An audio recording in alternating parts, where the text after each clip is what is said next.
Uh, it's my pleasure to have been roped into chairing this.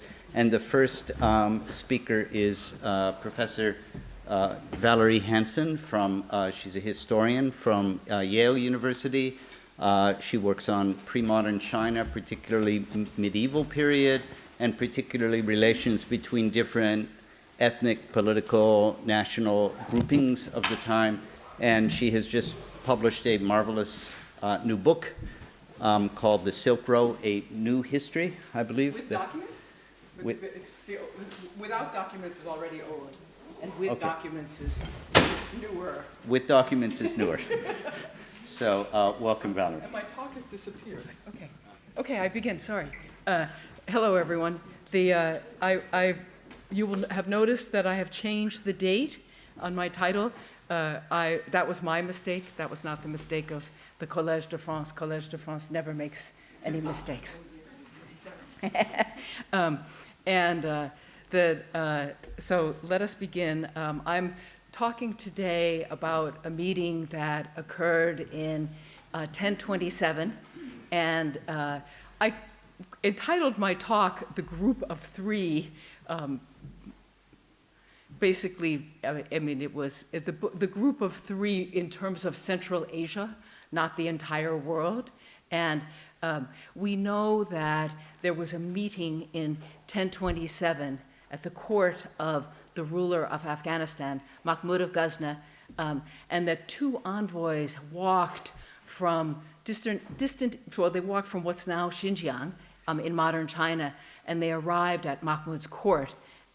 And they presented some gifts, which I'll be talking about later, and some diplomatic letters.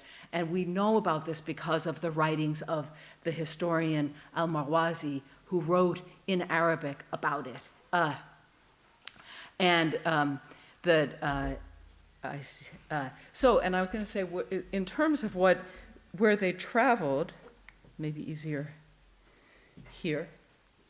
Good.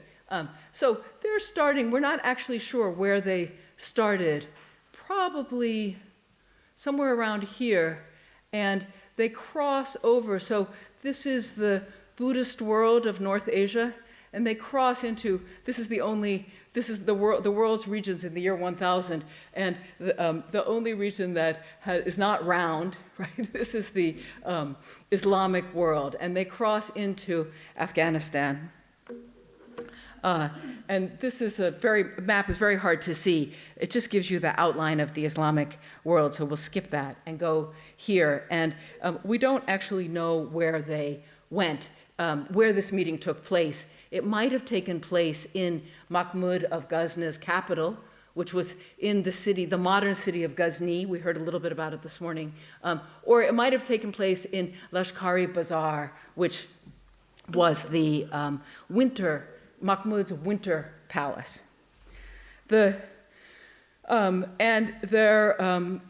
Al-Marwazi tells us who was at the meeting, or he identifies some of the people at the meeting. So we have the Ghaznavid ruler, Mahmud of Ghazni, who's been in power, this is for almost 30 years.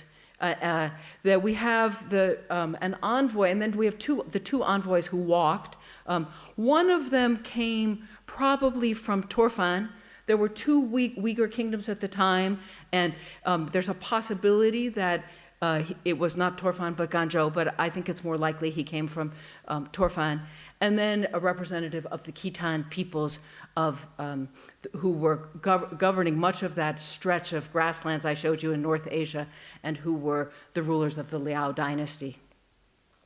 The Karakhanids, I'll be talking about a little bit because they were the allies of both the Ghaznavids and the Khitans, and they certainly must have been involved in the idea for this meeting. Also present at the meeting was the great, whenever people talk about him in English, they always call him a polymath, al-Biruni. It's likely he learned about Chinese tea from talking to the Khitan envoy in Ghazni. And then we also know that there were women from North India who had moved up to the court, Mahmud's court. There were also, sorry, I should have said soldiers from North India. So this is the rare moment where we actually have some sense of who was in the room when this happened. This is a later picture of Mahmud of Ghazna. He received, at the point of his rule, the Abbasid Caliphate has already broken apart, and as a sign of his ascendancy as a regional ruler, he received a robe. This is a later painting from a later book illustration from, you can see, the early 1300s. And one of the things that when and the caliph sent him a robe and also bestowed 2 titles on him as basically protector of under the caliph. And one of the robe was a gift showing, when you wore a robe that was given to you by another ruler, it was a way of showing submission, right? It was the robe perhaps had been worn by the ruler himself. So here is Mahmud. Oh, and the later picture we have, you can see that there's a variety of people in the picture, or the people have different coloring and different kinds of headgear, indicating that when people looked back on Mahmud's court, they thought of him as ruling over a cosmopolitan court. And right before the summit, there were 2 marriages that took place among allies. So the leader of the Karakhanids had married his son to Mahmud's daughter, and then the following year, the leader of the Karakhanids had asked the Khitans to send a princess to marry his son. So what happened at this meeting was that the Khitans, instead of going through the Karakhanids as their middleman, are going directly to Mahmud's court. The Karakhanids, many of you will know, had converted, the leader of the Karakhanids had converted to Islam in 955, and they conquered Khotan in 1006, and Rong Xinjiang has suggested that this may be why the cave at Dunhuang was closed. That basically the news of the Karakhanid conquest of Khotan caused people in Dunhuang to close the cave. And we have accounts in both Chinese and Arabic about the exchanges of envoys between the Khitans, the Liao dynasty, and other regional powers, including the Sung and Goryeo Korea and Japan, and then these different powers in Central Asia. Oh, I'm sorry, and so I was going to say, I was just looking, anyway, the key thing here that was not on the previous slide is that we know that the Liao sent this envoy, Kali Tunka, in 1024, and he arrived in Ghazna in 1026, and the meeting took place in 1027. So he walked a long way. If there had been no impediments, it might have taken him, walked around 6,500 kilometers. It might have taken him, I would say, if he had smooth sailing, it could have taken 6 months or a year, but it seems to have taken him 3 years. And we don't know why. Now, the Liao, I think, are probably less familiar to everyone here. And this is an archaeologically informed map from Francois Louis about the Liao territory. And the purple outline shows all of the places within this large region. These are all the places that are mentioned in the Chinese record as having something to do with the Liao. But this purple core here is the archaeological core of the Liao. It's where some of the Liao capitals were, and many of the archaeological finds from there are similar, displays signs of shared archaeological culture. The Liao, this is an unusual painting. Most of the paintings we have of the Liao of the Khitan show them from a Chinese point of view and tend to make them look more like barbarians. This is a more sympathetic painting.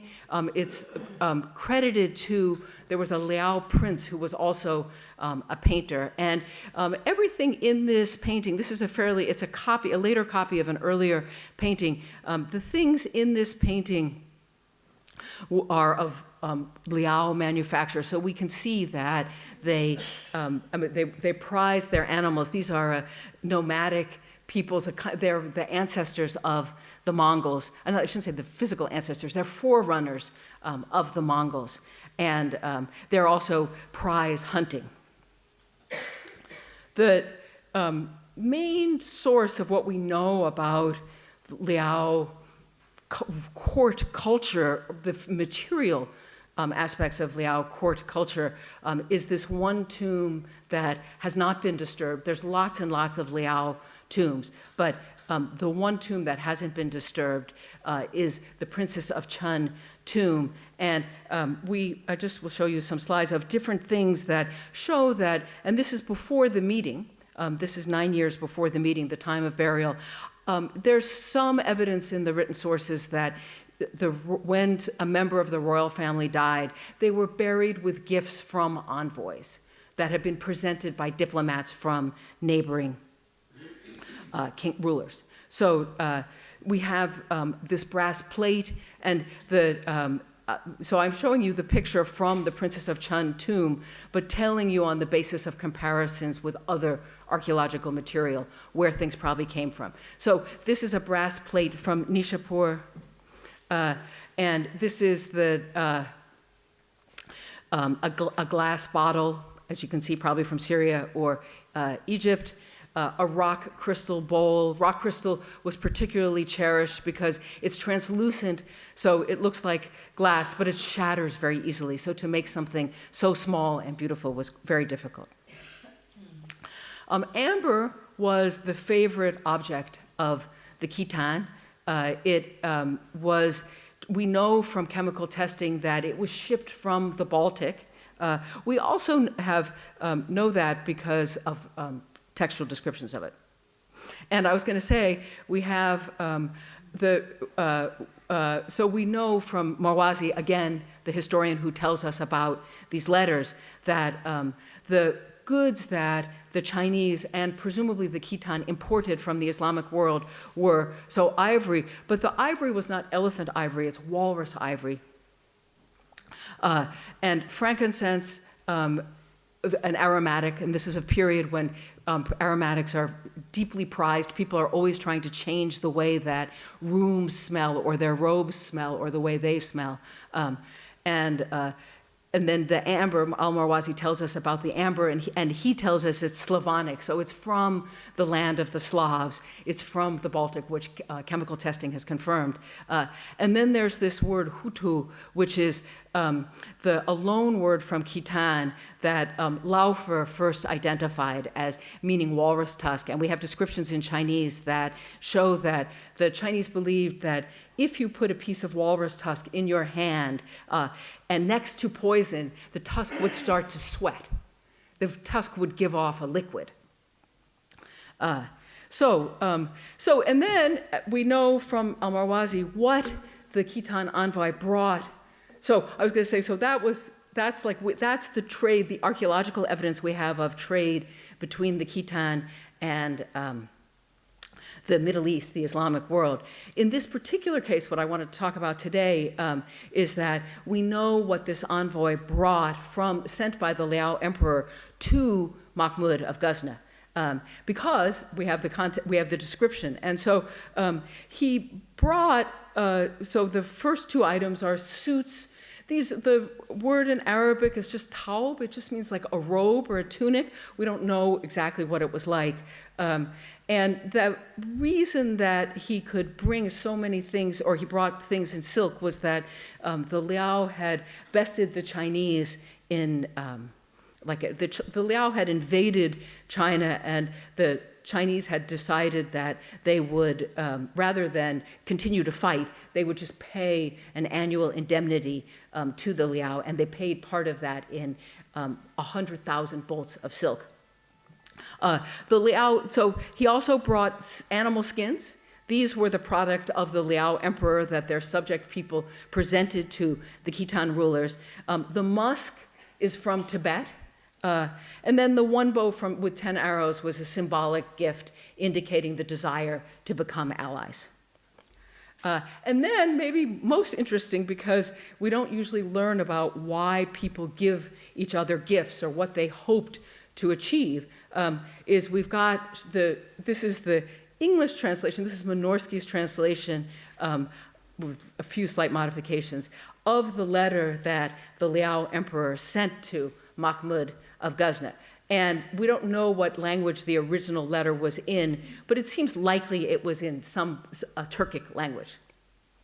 So here, the Liao emperor is explaining why he's sending this envoy. And basically, he wants to establish diplomatic relations because he wants letters and presents. All right, so if you imagine yourself as a ruler at this time, a source of pleasure is exotic gifts from other places. And then Shenzong continues in his letter saying that, and this is interesting about what he's heard about Mahmud from across all of Asia. So he knows that how powerful Mahmud is, and that he has conquered a large territory. And then he says, but you haven't written to me, right? You are so important, but and you are so high, but you haven't been in touch with me, and we need to fix this. We need to establish diplomatic relations. And then he says he wants to establish these diplomatic relations. He would like the Mahmud to send him an envoy, and then the purpose of the exchanges will be an exchange of opinions, right? How we the Khitan, see things in the world. And we will also establish mutual gift giving. Okay, so this gives us a specific example of someone moving across a large expanse of territory to establish this relationship. And then the surprise in the correspondence is what Mahmud says in reply, because he says the purpose of having allies is to prevent fighting. But there's two things that he's talking about. One is why you have allies, and he says that Liao are so far away, he doesn't really need to be allied with them, because there's such a great distance that there's security, right? You're so far from us, you can't attack. But he also points out that the Liao are not Muslims, right? There's no faith uniting us. And there's no ambiguity here, because he says, if you were to convert to Islam, get back in touch, right? Then I'll be interested in being allied with you. But so in terms of evidence from the ground that people at the time were thinking in terms of religious blocks, this is very clear evidence. Except we do have the issue of where I'm working with one source, and is there any reason that we would doubt al-Marwazi's account? My short answer would be no. I think he's a fairly careful reporter. Some of the information is high quality. He knows that China is divided between the Liao and the Sung and the Uyghurs who are now, were then, in Xinjiang. And there's a lot of stereotyping of the Chinese as being extremely skillful in making crafts. And he tells a story which presumably something he did not witness himself, that he heard from someone about courtiers coming into the court, to the the Chinese emperor's court, the Sung court, and each courtier takes a piece of wood off of a block. And so the first courtier takes off the first chip of wood, and the second one takes the second chip. And then magically a beautiful statue is made, because the Chinese are so gifted at making crafts. Okay, so there's some stereotyping. He gives some information where he also indicates that his information may not be correct, so that he's not simply reporting everything that he hears. He makes some mistakes. He thinks the Chinese are Manichaean. And the Uyghurs in Xinjiang had been Manichaean until around 1000, so we can understand how he would have made that mistake. Something he doesn't tell us about is where the meeting occurred. And I was just in Copenhagen at the David collection, where they had a conference. Each of us was supposed to pick something in the collection of the David collection and talk about it. And this was my item, because it's one of the things that may have I mean, it may have existed at the time of this meeting, or it may have been made a little bit after. It's not, and here's the caption from the museum. The workmanship is not perfect, especially of the animals on the top band. As you can see that the figure on the right may be a bear, but it also kind of looks like a tapir. And the figure on the left is even more problematic, that it has an elephant's trunk, and it might have an elephant's tusk right there, but it doesn't have an elephant's body. It looks like kind of a greyhound body. It does have elephant feet. So it's not clear that the person making this had seen an elephant. That I was going to say, so we don't know if the meeting occurred there or at Lashkar-e-Bazar, which is Mahmud's winter capital. And at Lashkar-e-Bazar, there was no marble there. So that stone I just showed you has to have come from Ghazna, or at least it cannot have come from Lashkar-e-Bazar. Another thing that Marwazi doesn't tell us about, that we know about from a different historian writing in Persian, is the lavish court ceremony that was characteristic of the Ghaznavids. We know that Mahmud's son, Masud, had a ceremony in 1038, and you can read about this, but basically he had a crown in the center of the room. The crown was suspended from chains above his head. There were the four human figures are statues, I should have said that, statues holding up the crown. Everything was covered with carpets and brocades. There were lavish gifts, 380 golden dishes, and all holding more aromatics, camphor and musk, sandalwood. So this is, I mean, you would think that when the Liao envoy arrived, if he saw anything like this, I mean, it's likely he saw something like this, but that Marwazi has not included it in his account. So I come back to these world regions around the year 1000 because I've been writing a book about them, and each section of the book talks about these different regions. And that I was going to say one of my conclusions is that I'm sure you all know this book, the Finbar Flood's Objects of Translation, but it's a very careful study arguing that when we look back on the past, we use these categories of Hindu and Muslim more than people at the time did. And that they tended to use ethnic categories like Arab or Persian or Turk, and sometimes these were determined on the basis of language, and sometimes they were determined on the basis of what people wore. But Mahmud of Ghazna, when he turns the Liao emperor down, he turns him down because he is not a Muslim. And he sees a line between the Islamic region of Central Asia and the Buddhist region of East Asia. And he doesn't know this, but that line is going to move eastward in the next couple of centuries as Xinjiang gradually converts to Islam.